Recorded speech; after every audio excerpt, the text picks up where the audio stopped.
Refli Harun ditantang penyidik Polda Metro Jaya. Dalam satu LP satu nomor.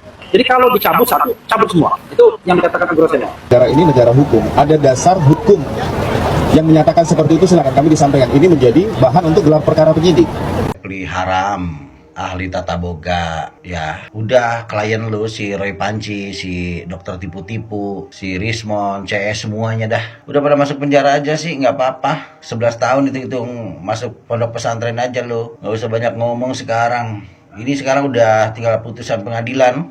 Halo Pran, halo gerombolan wong-wong sing pinter bersilat lidah Pran, nganggep awain kowe do pinter kabeh wong liya bodho. Lah emang iki kene piye ora sekolah? Ini ya sekolah ndak rumangsamu sing pinter kowe tok.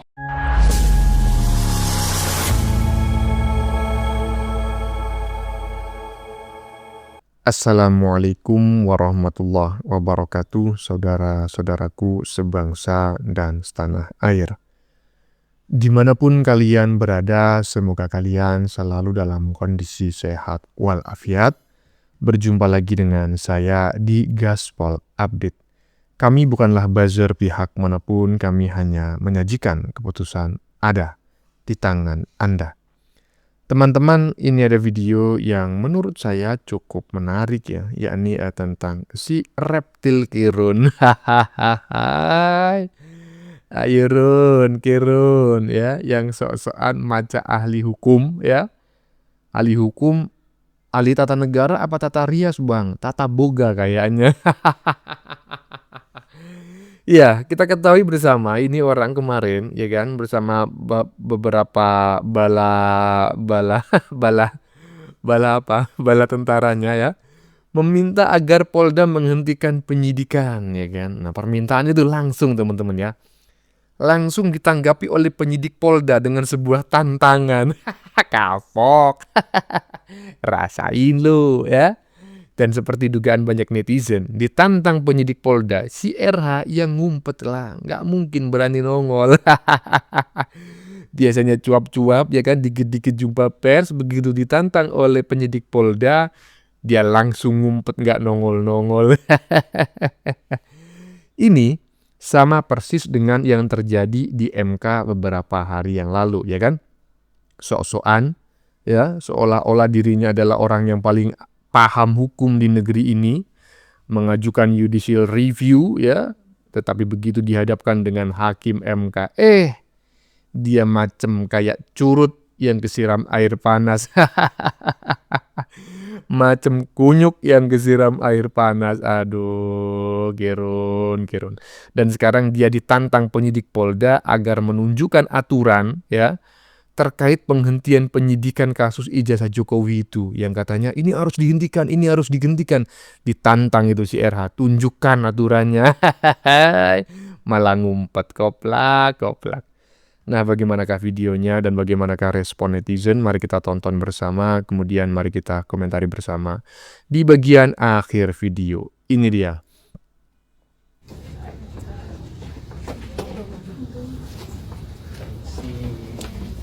Assalamualaikum.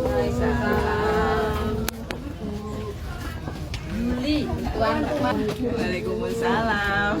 Pak Refli, cuma lihat di TV biasanya. Sampai juga di sini. Iya, akhirnya sampai juga di sini. Mas Refli itu masih di Monggo. Mas Roynya di sana ya? Mas Roy masih di bandara, jadi nanti nyusul. Monggo Pak. Ini ngapain lagi gitu ya. Dan yang mengherankan teman-teman ya, si RH ikut gitu loh. Ini menunjukkan ya sebetulnya memang si RH ini bukan ahli hukum gitu. Tapi dia benar-benar lulusan doktor hukum bang, yaitu yang menjadi apa namanya ya, pertanyaan. Apakah benar-benar dia kuliah dengan baik? Ataukah memang dia kebanyakan menyoal dosennya, akhirnya dosennya mau nggak mau harus meluluskannya. Ya coba bayangin gitu loh. Napak tilas kelahiran Hari Mulyono itu apa relevansinya terkait pembuktian ijazah Jokowi asli atau palsu? Nggak ada. Dan si RH ini ahli hukum gitu loh. Kalau napak tilas itu seharusnya ahli sejarah, arkeolog, ya kan, antropolog, ya kan, paleografi. Aduh, koclak makanya omonganmu ngalor ngidul Run macem. Orang nggak beres aja kami ini. Lanjut. Refli Harun ditantang penyidik Polda Metro Jaya. Dalam satu LP satu nomor. Jadi kalau dicabut satu, cabut semua. Itu yang dikatakan Groseno. Negara ini negara hukum, ada dasar hukum yang menyatakan seperti itu, silakan kami disampaikan. Ini menjadi bahan untuk gelar perkara penyidik. Tuh. Si Reptil Kirun ditantang penyidik Polda Metro Jaya. Ada nggak balasannya? Ada nggak jawabannya? Nggak ada. Ngumpet. Sampai konten ini dibuat, nggak ada itu klarifikasi yang disampaikan oleh si Kirun ya. Setelah ditantang oleh penyidik Polda Metro Jaya. Dari sini paham kan? Iyalah, bukan ahli hukum. Yakin saya dia bukan ahli hukum. Tapi ahli nujum, ya kan? Ahli nujum tata boga, ya kan? Aduh, ada aja. Lanjut. Halo, Pran. Halo. Gerombolan wong-wong sing pinter bersilat lidah, Pren. Yo pinter padu, pinter bersilat lidah. Lah tek ora saiki njaluk diterbitke SP3. Dia ingin nembe njaluk ning MK Judicial Review, ya. Winginane nembe ning gone Komnas HAM. Lho, kok uripmu kok njaluk wae ning negara lho. Terus hasil karyamu sing mbok wehke negara selain ngelek-ngelek Pak Jokowi ki ya apa? Jajal wis. Ngelek-ngelek wong pinter ya. Arep dilaporke ngadu rono rene. Jajali jare Pak Jokowi nglanggar HAM ndekne lho. Apa ora ndekne mikir ki yo awit piye ndekne nglanggar hak Pak Jokowi? Tiap hari dielek-elek terus ngono kuwi. Janjane mbiyen sekolah iki dulang opo ngono lho. Itu Pak, kowe mbiyen iki sekolahmu iki dulang opo? Zamanmu kan jane PMP to. Tapi kok moralmu kok dak ono. Nganggep awake kowe do pinter kabeh wong liya bodho. Lah emang iki kene piye ora sekolah? Ini ya sekolah ndak rumangsamu sing pinter kowe tok. Nyatane pinter ngakumu dadimu apa? Ora dadi apa-apa. Meneh sing profesor ahli tata negara iki wis dipecat ping pindho. Berarti apa? Berarti ya pekok. Ya ora, Pret. Nah, ahli nujum tata boga, ahli nujum tata busana, ahli nujum tata rias ini sudah dipecat 2 kali. Artinya apa? Berarti koplaknya udah kebangetan ya. Koplaknya udah stadium lanjut. Dan itu bisa kita saksikan akhir-akhir ini ya. Ketika orang yang mengaku pinter ini, yang kalau ngomong itu sok-sokan paling hebat sendiri, begitu dihadapkan dengan orang yang benar-benar hebat, apa yang terjadi? Macam kunyuk kesiram air panas. Artinya apa? Dia emang koplak. Jadi wajar ketika dia dipecat sebagai komisaris 2 kali. Aduh, lanjut. Bahwa dengan dicabutnya laporan polisi terhadap Egy Sujana dan Damai Hari Lubis, seharusnya satu laporan yang Refli Haram, ahli tata boga. Ya, udah klien lu si Roy Panci, si dokter tipu-tipu, si Rismon, CS semuanya dah. Udah pada masuk penjara aja sih, nggak apa-apa. 11 tahun itu masuk pondok pesantren aja lo. Nggak usah banyak ngomong sekarang. Ini sekarang udah tinggal putusan pengadilan. Kalau tersangka semuanya itu pada masuk penjara. Lu nggak mampu kan sebagai kuasa hukumnya si Roy Panci buat ngebelain klien lu, nggak mampu kan? Nggak bisa. Kebenaran itu tidak akan terkalahkan oleh kejahatan. Jadi lain kali hati-hati lo. Kalau mau jadi peneliti, mau jadi ahli itu harus benar-benar. Ini peneliti, ini ahli kok nuduh, fitnah sana sini, keluar. Ya kan, harus benar, harus berimbang, jangan berpihak, malah menyudutkan, malah nuduh. Kampret lu pada. Si Egy Sujana sama si DHL itu dia pinter. Buru-buru cari aman dia sebelum putusan pengadilan dilakukan. Dia cari aman. Nah, pinter itu namanya si Egy Sujana sama si DHL. Nah sekarang lu bilang kalau itu semuanya satu bundel. Satu laporan kepolisian, ya kan? Nggak bisa. Masing-masing punya temuan hukum. Ada sentuhan-sentuhan hukum yang dilakukan oleh klien lu semuanya. Mentang-mentang satu laporan kemudian gugur semua gitu, nggak bisa coy. Ya kan? Ya fakta hukumnya jelas siapa pelakunya. Kalau urusan pada saat pelaporan pada saat itu oke, misalkan satu bundel, satu laporan kepolisian, di dalamnya termasuk si Roy Panci dan lain-lain. Tapi kan kurang bagaimana kebijakan yang diberikan oleh Pak Jokowi, kemudian kuasa hukumnya Jokowi untuk kalian semua tuh untuk segera mengklarifikasi bahwa itu semua adalah fitnah. Tapi kan nggak mau, malah nantangin.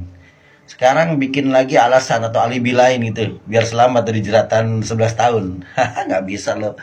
Repli haram, ahli tata boga lo, ngaku-ngaku sok pinter ahli hukum. Kampret lo semua. Udah sekarang mah tinggal menikmati gimana nikmatnya dan indahnya Hotel Prodeo. 11 tahun gara-gara fitnah, gara-gara nuduh dibayar sama siapa emang lu pada semuanya? Aduh, sialan lu semuanya. Nuduh-nuduh, fitnah-fitnah gak jelas lu pada, kampret.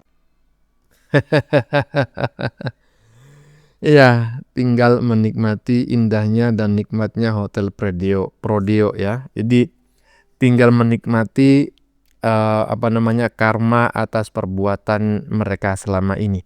Dan sebetulnya saya berharap ya, terutama ini kepada apa ya? Kepada ya lawyer-lawyer yang kalau membela kliennya itu berlebihan gitu ya. Itu saya berharap semoga peraturan di Indonesia ini diubah lah gitu ya. Jangan ada istilah bahwa mereka itu nggak bisa dituntut di perdata maupun pidana gitu loh. Ya, karena apa? Karena ya kerja mereka adalah kerja mulia, tetapi seharusnya mereka bukan membela yang salah menjadi benar. Ya, karena saya pernah mendengar dari seorang teman yang merupakan seorang pakar hukum bahwa tugas mereka itu bukan membela orang yang salah menjadi benar, tetapi membela hak-hak mereka walaupun bersalah agar mendapatkan hukuman yang setimpal, tidak berlebihan gitu loh. Misalnya nih, ya kan, mencuri ayam. Nah, itu tugasnya si pengacara bukan membela si maling ayam ini agar lepas dari jerat hukum. Enggak begitu konsepnya. Bukan membela orang yang salah seolah-olah menjadi benar, tidak. Tapi gimana caranya si maling ayam ini dihukum dengan hukuman setimpal. Enggak disamakan dengan hukuman misalnya maling 100 triliun ibaratnya. Kan beda. Maling ayam itu hukumannya nggak boleh berlebihan misalnya semacam itu. Itulah tugasnya penegak hukum, pengacara gitu loh. Aduh, Kirun kau ini macam kayak gini, tambah lama bukannya tambah pinter kamu ini. Lanjut. Kami tidak bicara mengenai restoratif justice. Itu urusannya mereka yang mengajukan. RRT tidak pernah berpikir soal restoratif justice dengan meminta maaf kepada Pak Jokowi. Enggak. Kalau dibalik boleh. Yang minta maaf Pak Jokowi boleh. Ya, ke rakyat dan ke RRT juga. Tetapi yang ingin kami katakan adalah sebuah konsekuensi hukum yang diperkuat oleh Komjen Ugroseno, mantan Wakapolri. Yaitu, kalau seandainya pengacaranya iki laporan polisi dicabut karena mau menerbitkan SP3 surat sekelas Refli Harun aja jadi 0, jadi isinya otaknya nggak ada. Ini apalagi Mang Udin. Sejak kapan pernyataan seseorang dijadikan dasar hukum? Sejak kapan yang bisa dijadikan dasar hukum, acuan hukum itu jurisprudensi, keputusan hakim? Apa Ugroseno ucapannya jadi undang-undang? Uteknya di mana Refli Harun? Jangan menyesatkan masyarakat. Kamu tuh sok ikut-ikutan. Gak ngerti. Dokter tuh ngerti ini tuh nyuntik. Ini pasti udah disuntik nih sama gerombolan. Mulane ikene melu kosong. Bikin malu bapak. Bilangin sama Rafli Harun, sejak kapan pernyataan seseorang dijadikan dasar hukum? Bapak pengen tahu, ya.